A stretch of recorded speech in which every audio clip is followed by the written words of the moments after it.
Everyone, मैं Anuja Bhardwaj turning point defence academy की तरफ से आपके लिए करंट का एक एपिसोड लेके आई हूं। हम लोग यहाँ पे अपने करंट के जितने भी लेक्चर्स हैं उनको हाल फिलहाल नाम दिया है हमने। तो हमारा ये जो कोर्स रहेगा हाल फिलहाल नाम से आपको एपिसोड्स इसमें मिलते रहेंगे टाइमली। इसमें हमने हाल फिलहाल नाम इसलिए रखा क्योंकि मुझे कहीं ना कहीं करंट नाम सही नहीं लगता। करंट मतलब जो अभी हो रहा है, लेकिन कई बार एग्जाम्स में अभी का नहीं आता है, पिछले साल का या 2000, जैसे अगर हम 2020 में चल रहे हैं तो 2019 का, 2018 का, इसका भी पूछ लेते हैं। कोई भी ऐसी चीज जो रेलेवेंट है, आज या कल में डिस्कस हुई है, कुछ इंपॉर्टेंस रही है, वो चीज आपकी यहाँ पे हम डिस्कस करेंगे। ठीक है, तो आज हमारा इस लेक्चर में हम लोग एमसीक्यूज के फॉर्म में कर रहे हैं। अब इस एमसीक्यू में आपको सारे ऑप्शंस पे ध्यान देना है, क्योंकि जो भी ऑप्शंस रखे हैं वो भी हमने रेलेवेंट रखे हैं ज्यादातर, कि सारे ऑप्शंस को मैं आपको टाइमली बताती जाऊंगी। तो पहले हम क्वेश्चन देखेंगे, फिर उसके आंसर और उसके एक्सप्लेनेशन को देखेंगे। तो हम शुरू करते हैं। तो हमारा क्वेश्चन नंबर 1 है, विश्व पर्यावरण दिवस का आधिकारिक नाम क्या है? अब कई बार क्या होता है, हम वर्ल्ड एनवायरनमेंट डे बस इतना ही सुनते हैं तो यही याद रहता है, लेकिन ये कंप्लीट नाम नहीं है। ऑप्शन देखिए, नंबर 1 पर्यावरण दिवस, नंबर 2 विश्व पर्यावरण दिवस, नंबर 3 संयुक्त राष्ट्र विश्व पर्यावरण दिवस, और नंबर 4 है संयुक्त राष्ट्र संघ विश्व पर्यावरण दिवस। आंसर देखिए, इसका आंसर हो जाएगा इसका थर्ड, दैट इज संयुक्त राष्ट्र विश्व पर्यावरण दिवस। तो ये संयुक्त राष्ट्र विश्व पर्यावरण दिवस, ये हमारा सही इसका आंसर है।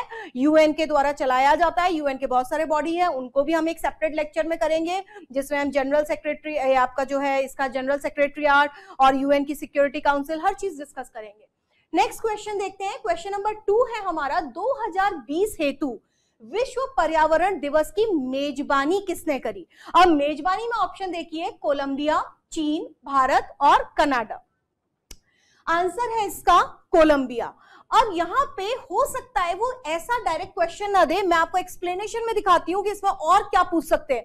अब कोलंबिया ही क्यों लिया गई मेजबानी में? तो आंसर देखिए, कोलंबिया में क्या हुआ कि कोलंबिया में 10% तक आपका बायोडाइवर्सिटी है वर्ल्ड की, यानी कोलंबिया क्या है, अमेज़न फॉरेस्ट का काफी सारा पार्ट शेयर करता है, तो इसलिए वहां पे 10% बायोडाइवर्सिटी है। इसके अलावा कोलंबिया में क्या है, ये अमेज़न जंगल शामिल है, और पक्षी और जो आपका ऑर्चिड है उसकी प्रजातियों में ये फर्स्ट आता है कोलंबिया देश। और आपकी इसकी जो राजधानी है वो क्या है, बोगोटा। तो मेरा ये कहने का मतलब था कि इस एक क्वेश्चन के साथ हमारा दूसरा क्वेश्चन क्या कवर हुआ कि कोलंबिया की राजधानी क्या है। कई बार फैक्चुअल चीजें ही पूछ लेते हैं। अब कोलंबिया की राजधानी इतनी पॉपुलर नहीं है, आपसे कोई भारत के पड़ोसी देश की राजधानी पूछे आप फटाक से बता देंगे, परंतु कोलंबिया की एकदम से पूछ लिया जाए तो शायद हर किसी को नहीं याद होगी। तो वो पूछे क्यों उठाया उन्होंने ये कंट्री, इसलिए क्योंकि ये विश्व पर्यावरण दिवस की मेजबानी की वजह से न्यूज में रहा। नेक्स्ट क्वेश्चन देखते हैं। क्वेश्चन नंबर 3 है हमारा, 5 जून को मनाए जाने वाले विश्व पर्यावरण दिवस जो कि 2020 की हम बात कर रहे हैं, इसकी थीम क्या रही? तो अब यहाँ पे देखिए, beat air pollution, number 2 beat plastic pollution, number 3 celebrate biodiversity, और नंबर 4 है कनेक्टिंग पीपल टू नेचर। जैसा मैंने कहा था कि हम लोग ये कोशिश करेंगे कि ऑप्शंस रेलेवेंट हो, क्योंकि मुझे ऐसा लगता है कई बार एग्जाम्स में बच्चे क्या होता है कि सिर्फ उस साल का या पिछले 4 महीने का, 3 महीने का या 6 महीने का करके जाते हैं और पूछ लेते हैं पिछले साल का। अब देखिए इसमें question, beat air pollution, plastic pollution, celebrate biodiversity, तीनों ऑप्शन काम के हैं। इस क्वेश्चन के आंसर में obviously celebrate biodiversity is the correct answer. Celebrate biodiversity हमारा इस बार का थीम रहा है 2020 का, परंतु 2018 और 19 भी हमारे लिए इंपॉर्टेंट है। क्यों? क्योंकि 2018 की मेजबानी करी है भारत ने और 2019 की मेजबानी किसने करी है, चाइना ने। अब 2018 में जब भारत में हुआ था तब थीम रही है हमारी बीट प्लास्टिक पॉल्यूशन, और 2019 की थीम रही है जो चाइना में सेलिब्रेट हुआ था, यानी चाइना ने होस्ट किया था, उस समय थीम रही है बीट एयर पॉल्यूशन। तो ये हमारा विश्व पर्यावरण दिवस जो है ये इससे रिलेटेड क्वेश्चन है। एक और फैक्चुअल क्वेश्चन आ सकता है इसमें, जो इंफॉर्मेशन मैंने यहाँ पे ये डाली है ये ईयर भी बहुत ज्यादा इंपॉर्टेंट है। विश्व पर्यावरण दिवस को मनाने के लिए जो प्रस्ताव आया था वो तो 72 में आया था, परंतु ये सेलिब्रेट होना कब से शुरू हुआ है आपका, जून 1974। तो क्वेश्चन ये आ सकता है, सबसे पहली बार विश्व पर्यावरण दिवस कब सेलिब्रेट किया गया या कब मनाया गया? तो आंसर आपका हो जाएगा 1974। अगला क्वेश्चन देखते हैं हम लोग। नेक्स्ट है कोप 15 2020, ये भी मेरी एनवायरमेंट से रिलेटेड क्वेश्चन है क्योंकि आजकल यूपीएससी इकोलॉजी और एनवायरमेंट के क्वेश्चन बहुत ज्यादा दे रही है। कोप 15 2020 किस देश में होना संभावित था जिसे कोरोना की वजह से क्या कर दिया गया है, टाल दिया गया है? तो वो संभावित था, देखिए, चाइना, रशिया, अमेरिका या जापान। तो आंसर है इसका चाइना। तो ये जो संभावित था ये चाइना में होना था, परंतु अभी इसे टाल दिया गया है। देखें ये कौन करता है इसको ऑर्गेनाइज, तो ये यूएनसीसीसी है। ये भी फुल फॉर्म देख लीजिए, हो सकता है ये क्वेश्चन ना दे आपका कोप 15 पे, यही पूछ ले कि यूएनसीसी की फुल फॉर्म क्या है, तो वो भी हमें पता रखनी चाहिए भाई। United nation climate change conference, ये फुल फॉर्म है, इसके द्वारा आयोजित की जाती है ये कोप की समिट, और ये भी जैव विविधता को संरक्षित करने के लिए किया जाता है। नेक्स्ट क्वेश्चन देख लेते हैं। क्वेश्चन नंबर 5 है हमारा ट्विटर के ऊपर, सबको बड़ा पसंद होगा, ठीक है। ट्विटर पे आजकल तो इतना इंपॉर्टेंस हो गई है ट्विटर की कि पॉलिटिशियंस देख लीजिए, सेलिब्रिटीज देख लीजिए, सब कुछ, इवन गवर्नमेंट की जो अनाउंसमेंट होती है वो भी आजकल ट्विटर से पहले पता चल जाती है। जो आने वाली है कल सुबह, तो आपको वो पहले रात में ट्विटर पे न्यूज आ जाती है।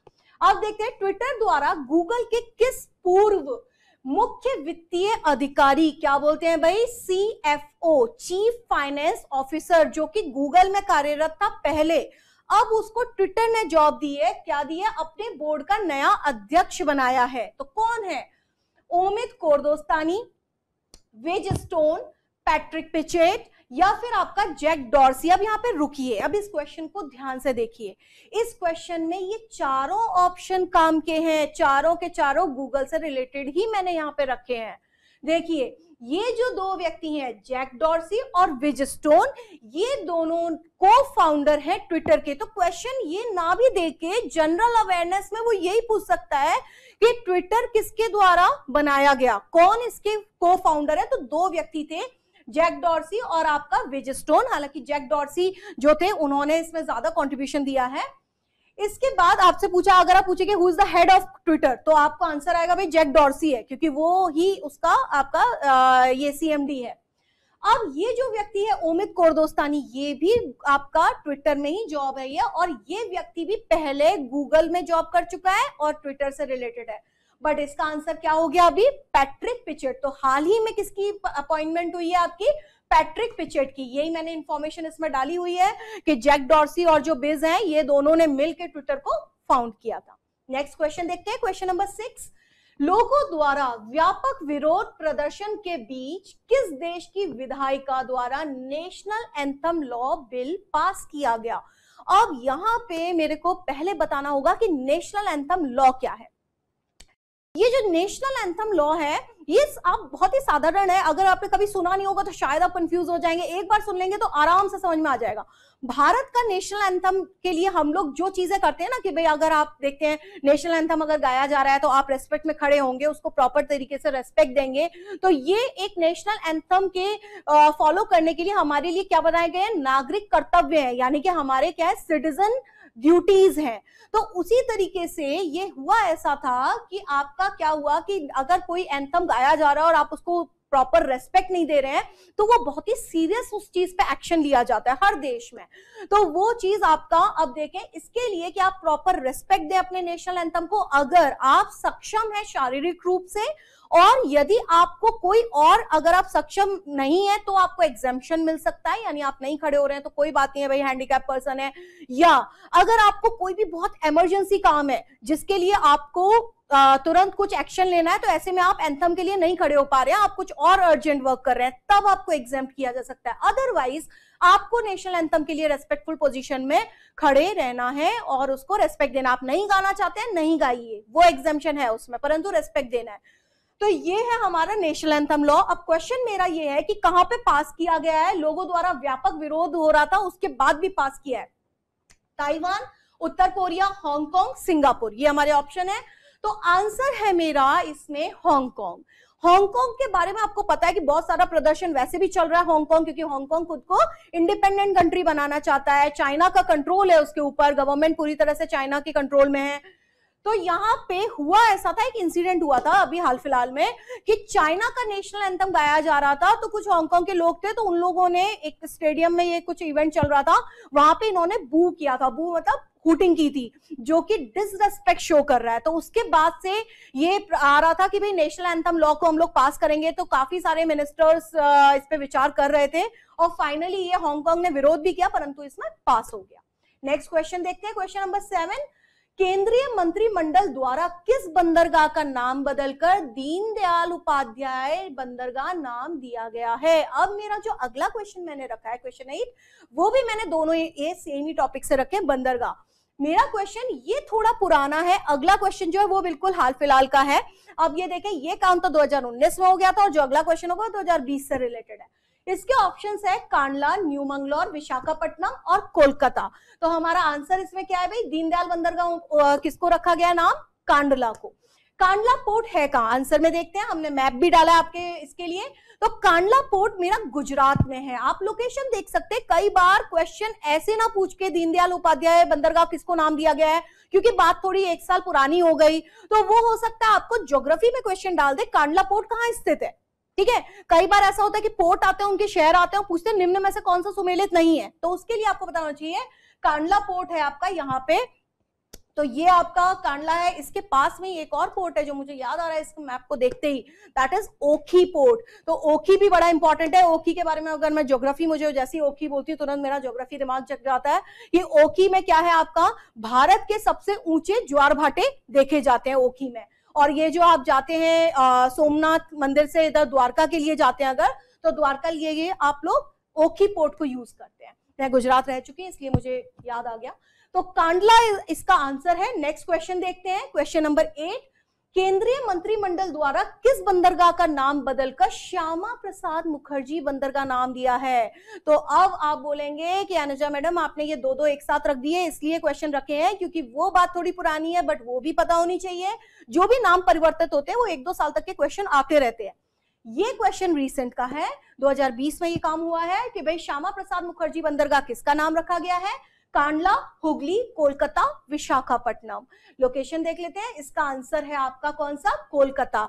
आपको जब हम देखते हैं वेस्ट बंगाल, तो कोलकाता एक है वहां पे और दूसरा पोर्ट वहां पे एक और कौन सा है, वो है हमारा हल्दिया पोर्ट। तो हल्दिया और कोलकाता दोनों कहां पे हैं आपके, वेस्ट बंगाल के। तो आपको जब भी आप कोलकाता पढ़ रहे हैं, जो आप श्यामा प्रसाद मुखर्जी है, तो साथ में आपको ये भी पता होना चाहिए कि और वेस्ट बंगाल में कौन सा इंपॉर्टेंट पोर्ट है, तो वो हल्दिया है।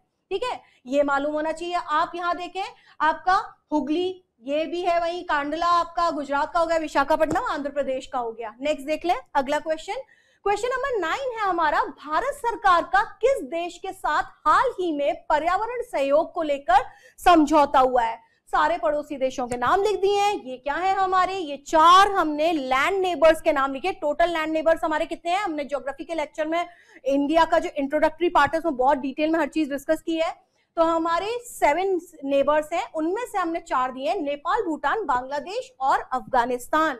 तो हम बोल रहे हैं पर्यावरण सहयोग के लिए हमने समझौता अभी अभी किसके साथ किया है, आंसर इज भूटान। तो हमने किसके साथ समझौता किया, आंसर देख लेते हैं, भूटान के साथ किया है। तो ये भी हमारे लैंड नेबर्स में से ही है।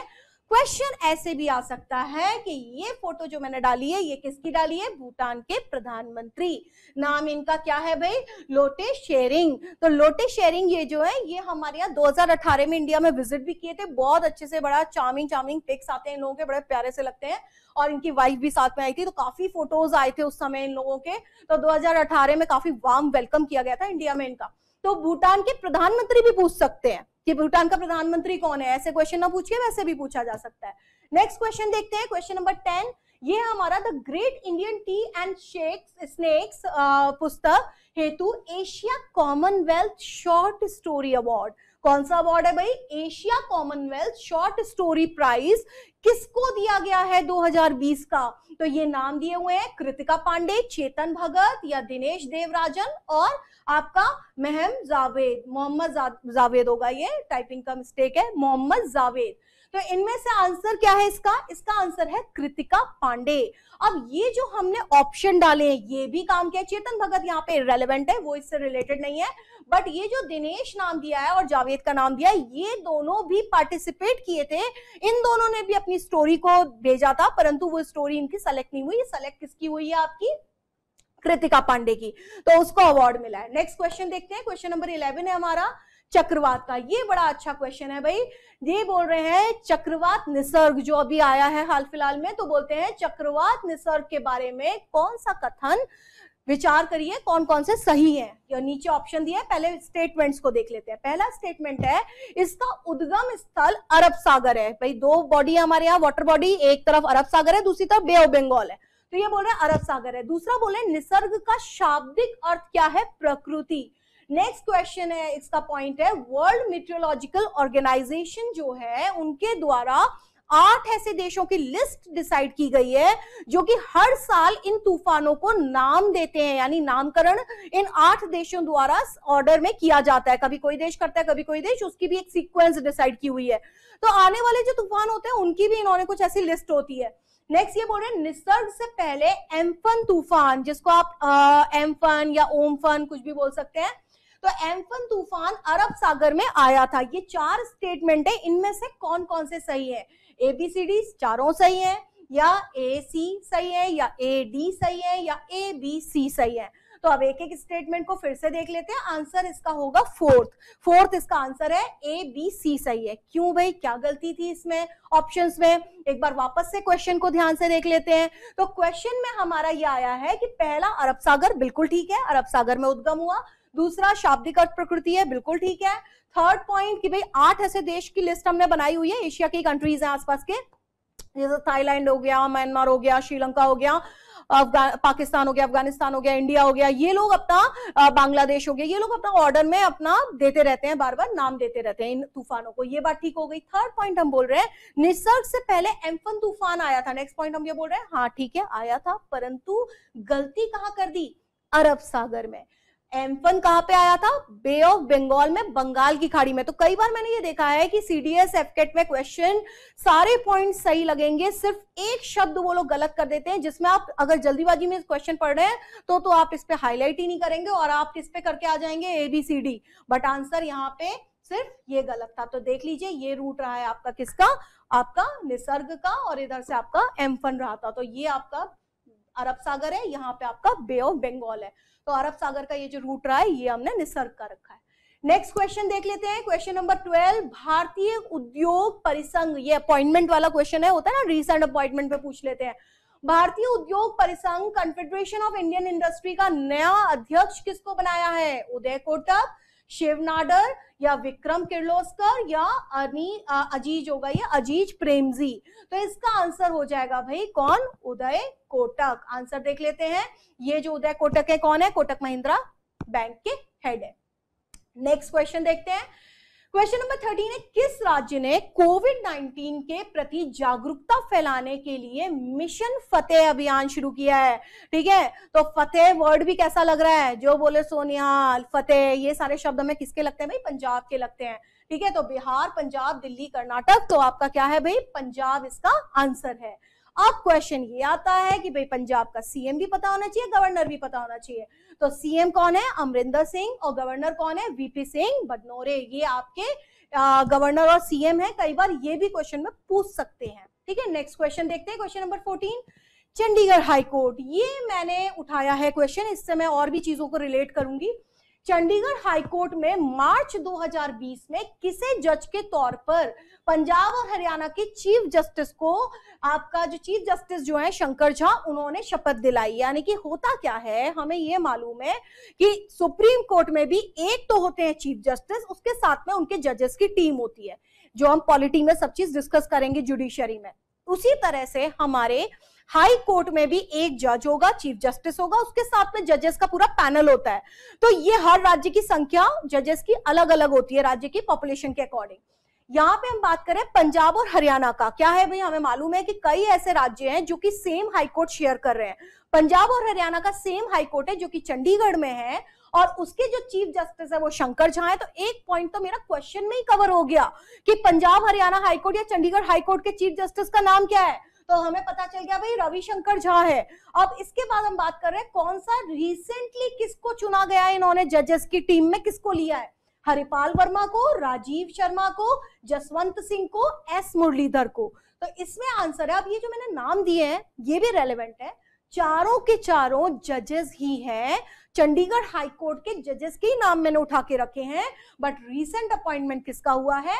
एस मुरलीधर का अपॉइंटमेंट हुआ है। अब यहाँ पे हम पॉलिटी की बात को रिलेट करेंगे कि जब हम ये कह रहे थे कि भाई 2 स्टेट्स हैं, ऐसे 2 या 3 स्टेट या और ज्यादा भी हो सकते हैं, यानी 1 से ज्यादा state same high court share करते हैं, ऐसे केसेस कौन कौन है? पंजाब हरियाणा हमने डिस्कस कर लिया, जम्मू कश्मीर लद्दाख, अब ये हमको मालूम है कि ये अभी क्या था भाई, यहाँ पे पहले ये स्टेट था, अब ये स्टेट नहीं है, अब हमने इसको क्या बना दिया? Union territory. तो जम्मू कश्मीर और लद्दाख यूनियन टेरिटरीज और दोनों एक हाई कोर्ट ही शेयर कर रहे हैं। गोवा और महाराष्ट्र जो है वो भी अपना सेम हाई कोर्ट शेयर कर रहे हैं। असम, नागालैंड, मिजोरम, अरुणाचल प्रदेश ये गुवाहाटी हाई कोर्ट में सहभागी है। इसके अलावा भी और 1-2 बातें मैं बताना चाहूंगी। हमारी बात यहाँ पे रह गई कि आप बोलो कि यूनियन टेरिटरी यानी कि मैडम केंद्र शासित प्रदेशों के बारे में थोड़ा बताइए, उनका क्या सीन रहता है? आपने सिर्फ 2 की तो बात कवर कर ली, 9 केंद्र शासित है, वो भी हमारे ज्योग्राफी के फर्स्ट लेक्चर में है। तो जम्मू कश्मीर लद्दाख का ठीक है, सेम हो गया। आपने यहाँ पे बोल दिया चंडीगढ़, इसको मिल गया भाई पंजाब हरियाणा के साथ में। दिल्ली के पास अपना सेपरेट हाई कोर्ट है, ये कवर हो गए। आप कौन से बच गए? तो आप बोलो दादर नगर हवेली या दमन दीव। तो दमन दीव जो है वो गुजरात हाई कोर्ट को शेयर करता है, यानी उसका हाई कोर्ट उसके साथ कंबाइन कर दिया गया है। जो हमारी दादर नगर हवेली है उसको हमने ये जो आपका ये वाला है गोवा महाराष्ट्र वाला उसके साथ शेयर कर दिया है। तो उसी तरीके से हमारा जो पौंडीचेरी है वो हमने आंध्र प्रदेश के साथ में शेयर कर दिया है। तो ऐसा करके हमने शेयर किया। अब बात एक और चीज आ जाती है इसमें कि ये सारे जो नॉर्थ ईस्टर्न स्टेट है इनमें ये आपको याद रखने पड़ेंगे कि नागालैंड, असम, मिजोरम और अरुणाचल प्रदेश ये गुवाहाटी हाईकोर्ट शेयर कर रहे हैं, यानी बाकी के जो बच गए वो स्टेट्स जो नॉर्थ ईस्टर्न स्टेट्स हैं उनके पास अपनी हाईकोर्ट है। नेक्स्ट क्वेश्चन देखते हैं। आपका क्वेश्चन नंबर 15 है 1 जनवरी 2019 को कौन से स्थान पर देश का 25वां उच्च न्यायालय आपका स्थापित हुआ?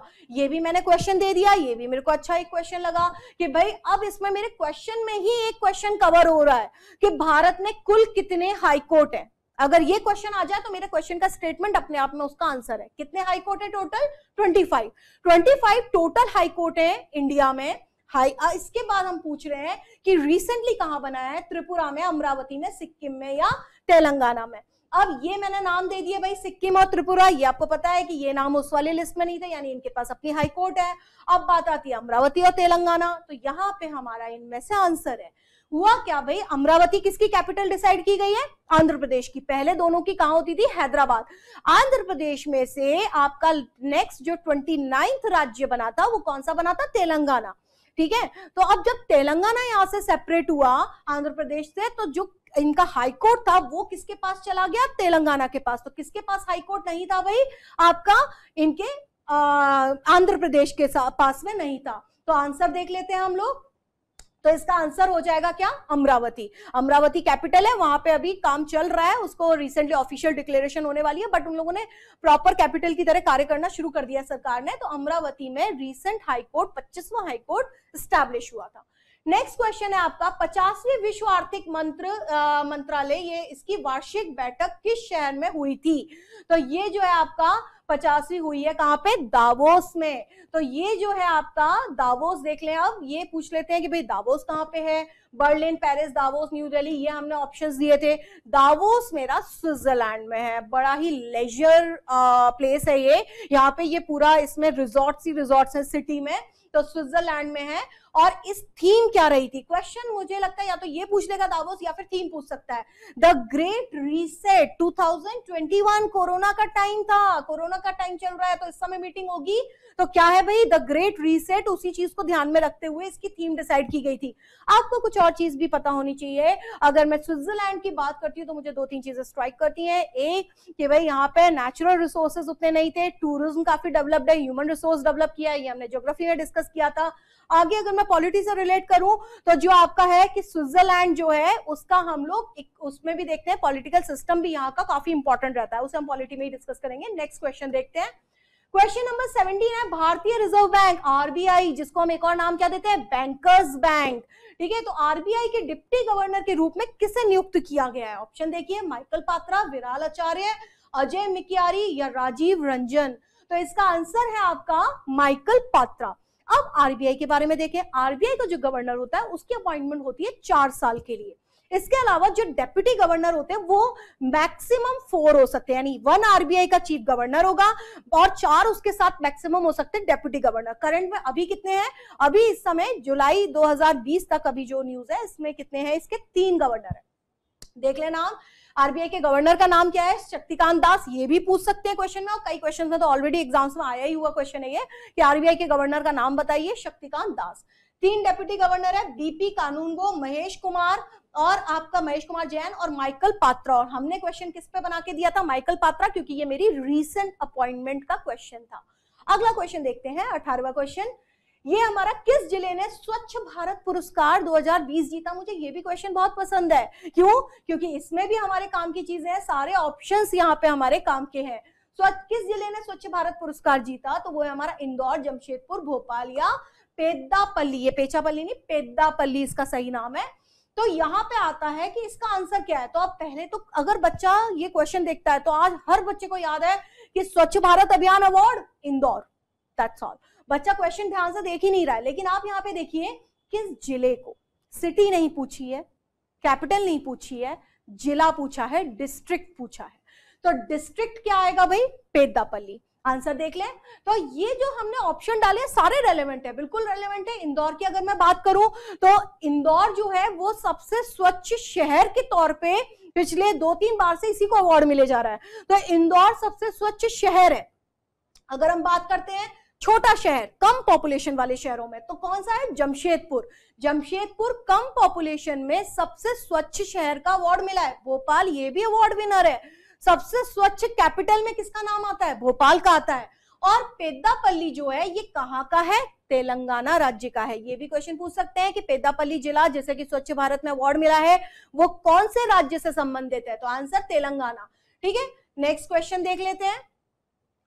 जल जीवन मिशन के अंतर्गत, अब ये जल जीवन मिशन भी बड़ा इंपॉर्टेंट है, मिनिस्ट्री ऑफ वाटर, ये जो है नया एक डिपार्टमेंट बनाया गया था इस बार मोदी गवर्नमेंट में। तो जल जीवन मिशन के अंतर्गत किस राज्य को अधिकतम राशि आवंटित हुई है, इसको हम इस स्कीम को प्रॉपर डिस्कस करेंगे यहाँ पे कि इसके ऑप्शंस देख लेते हैं पहले। मेघालय, बिहार, छत्तीसगढ़, हरियाणा। मैंने सारे ऑप्शंस रेलेवेंट ही लिए हैं, सबको मिली है आवंटित, लेकिन मैंने क्या पूछा है, अधिकतम मेरा क्वेश्चन है। अधिकतम का आंसर क्या हो जाएगा, बिहार। नेक्स्ट क्वेश्चन आंसर देख लेते हैं इसका, हमने लिस्ट भी डिक्लेयर कर दी है। तो आप यहाँ पे पहले देख लें, बिहार जो है इसको सबसे ज्यादा मिली है 1832.66 करोड़, यानी कि 1832.66 करोड़ बिहार को मिले। उसके बाद सेकंड नंबर आता है असम का, उसके बाद उड़ीसा, उसके बाद जम्मू कश्मीर, उसके बाद छत्तीसगढ़, उसके बाद हरियाणा, नेक्स्ट है अरुणाचल प्रदेश और लास्ट में आता है मेघालय। तो टोटल 8 स्टेट्स को आवंटित हुई है राशि। अब ये जो जल जीवन मिशन है ये आपका अगस्त 2019 में शुरू किया गया, किसके द्वारा, जल शक्ति मंत्रालय, ये उसका डिपार्टमेंट, ये जो है जल शक्ति मंत्रालय, ये हमने बताया ये नया बनाया गया था। और ये जो आपका था बजट 2020 में भी इसको कितनी राशि जल शक्ति को आवंटित की गई है, 11,500 रुपए इसको आवंटित हुए, 11,500 करोड़ है, करोड़ रुपए इसको आवंटित हुए हैं। ठीक है, नेक्स्ट क्वेश्चन देख लेते हैं। क्वेश्चन नंबर 20 है, रिचर्ड डॉकिंस पुरस्कार पाने वाले पहले भारतीय कौन है, नरेंद्र मोदी, विराट कोहली, जावेद अख्तर या प्रभाकर राघवन। इससे पहले हम ये डिस्कस करेंगे रिचर्ड डॉकिंस क्यों दिया जाता है अवार्ड। रिचर्ड डॉकिंस अवार्ड आपके विचारों को अच्छे तरीके से रखने के लिए, या आपने अगर कोई भी अपने जो विचार हैं जो कि समाज में एकता ला रहे हैं, समानता ला रहे हैं, ऐसे विचार अगर आपके हैं तो उनमें ये विशिष्ट आपके कोई उसके लिए कंट्रीब्यूशन के लिए दिया जाता है। तो ये अभी बिल्कुल रिसेंट में दिया गया है, किसको, जावेद अख्तर को। इसका आंसर देख लेते हैं, जावेद अख्तर को ये रिचर्ड डॉकिंस अवार्ड मिला है। क्यों, क्योंकि इन्होंने धर्मनिरपेक्ष और तर्क संगत बातें कही थी, तो उन विचारों को बढ़ावा देने के लिए अवार्ड दिया गया है। और इस पुरस्कार की स्थापना भी रिसेंट में हुई थी 2003 में, और ब्रिटिश विकासवादी एक जीव विज्ञानी थे रिचर्ड डॉकिंस, उनके नाम पे ये अवार्ड एस्टैब्लिश किया गया था। तो ये है हमारा पहला इसका एक स्लॉट जिसमें हमने कुछ करंट डिस्कस किया है। नेक्स्ट स्लाइड्स में भी हम लोग यही करंट को डिस्कस करेंगे।